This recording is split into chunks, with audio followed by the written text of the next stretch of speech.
7 गोलियां खाकर भी भ्रष्टाचार से लड़ने वाले आईएएस को किसने किया इस्तीफा देने पर मजबूर। ना पोस्टिंग मिला ना काम। मुजफ्फरनगर घोटाले का किया पर्दाफाश तो सिर से पांव तक दागी गई थी गोलियां। गोली लगने पर बिगड़ा था चेहरा। पागलखाने भेजकर 8 महीने तक साइडलाइन रखने की साजिश। राही की बात सुन खून खौल जाएगा। फ्री का वेतन लेने से किया इनकार। शाहजहांपुर में वकीलों को मनाने के लिए खुद कर लिया उठक बैठक। बसपा राज में हुआ था जानलेवा हमला। योगी राज में मजबूरन इस्तीफा देना पड़ा। 7 गोलियां खाने वाले फौलादी अफसर के साथ हुई नाइंसाफी की दास्तां जब आप देखेंगे तो आपको भी बुरा लगेगा। सिस्टम के समानांतर चलने वाले उस छिपे हुए पावर सेंटर का खुलासा जिसके बारे में रिंकू राही ने अपने पत्र में एक्सपोज किया है। उत्तर प्रदेश के प्रशासनिक गलियारों से एक ऐसी खबर आई है जिसने हड़कंप मचा दिए, जिसे सुनकर सिस्टम की नैतिकता और ईमानदारी पर बड़े सवाल खड़े हो गए। एक ऐसा जाबाज ऑफिसर जिसने भ्रष्टाचार के खिलाफ आवाज उठाई तो गोलियों से भून दिया गया, जिसके चेहरे पर दाग नहीं बल्कि ईमानदारी के निशान। उस आईएएस रिंकू सिंह राही ने सरकारी तंत्र के आगे घुटने नहीं टेके बल्कि अपना इस्तीफा देना बेहतर समझा। उन्होंने अपना इस्तीफा मुख्यमंत्री को भेज दिया है। रिंकू राही का ये इस्तीफा सिर्फ एक नौकरी का अंत नहीं है। ये सिस्टम अंदर ही अंदर कैसे खोखला हो गया है और ईमानदार लोगों को कैसे परेशान किया जा रहा है उसकी पूरी कहानी है।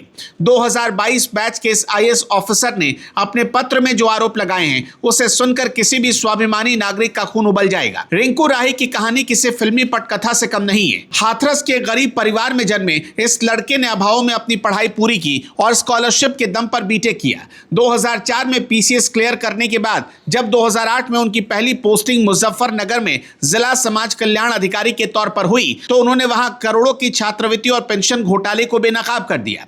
भ्रष्टाचार के उस दलदल में बैठे लोगों को रिंकू की यह ईमानदारी रास नहीं आई। फिर 26 मार्च 2009 को रिंकू पर हमला हो गया। हमला उस वक्त हुआ जब वो बैडमिंटन खेल रहे थे।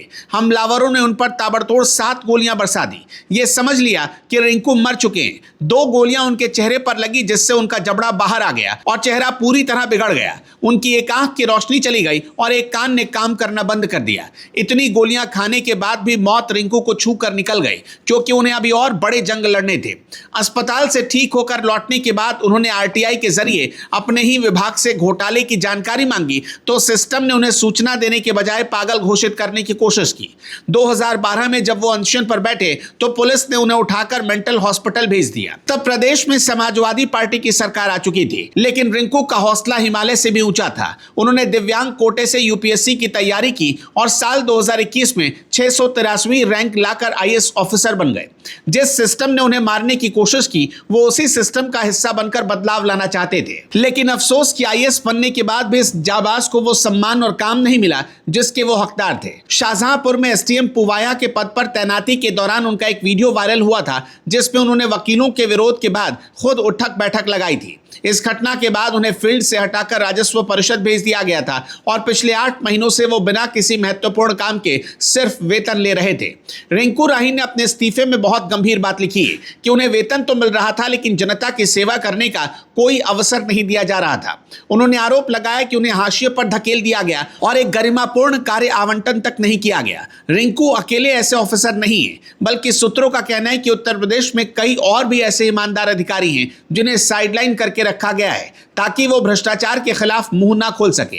यह इस्तीफा उत्तर प्रदेश की ब्यूरोक्रेसी में चल रहे उस समानांतर सिस्टम की गवाही दे रहा है जहां रसूखदार लोग तय करते हैं कि कौन ऑफिसर कहां बैठेगा और क्या काम करेगा।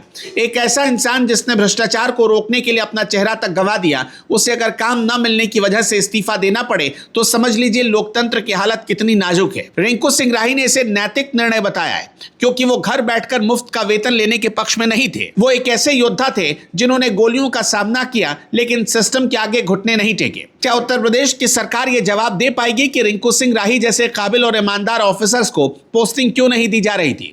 क्या सिर्फ इसलिए उन्हें सजा दी गई क्योंकि वो भ्रष्टाचार को बर्दाश्त नहीं करते थे? 42 साल की उम्र में रिंकू ने अपने करियर को दांव पर लगा दिया ताकि वो सड़े हुए सिस्टम के मुंह पर तमाचा जड़ सके। हाथरस के एक मामूली सरकारी स्कूल से निकला ये आईएएस ऑफिसर आज फिर से अकेले खड़ा है, लेकिन इस बार उसके साथ वो हजारों लोग हैं जो ईमानदारी की कीमत समझते हैं। ये वीडियो हर उस इंसान तक पहुंचना चाहिए जो ये समझता है कि आईएएस बनना ही सब कुछ होता है। असली चुनौती आईएएस बनने के बाद उस ईमानदारी को बचाए रखने की होती है जिसकी कीमत कभी कभी गोलियों से तो कभी कभी गुमनामी से चुकानी पड़ती है। रिंकू सिंह राही ने साबित कर दिया कि वो झुकने वालों में से नहीं है। सिस्टम की इसी बेशर्मी पर अब जनता को भी सोचना होगा कि उसे रिंकू सिंह राही जैसे ऑफिसर चाहिए या वो लोग जो समानांतर व्यवस्था चलाकर प्रदेश को खोखला करते जा रहे हैं। अपनी राय हमें कमेंट में जरूर बताइएगा।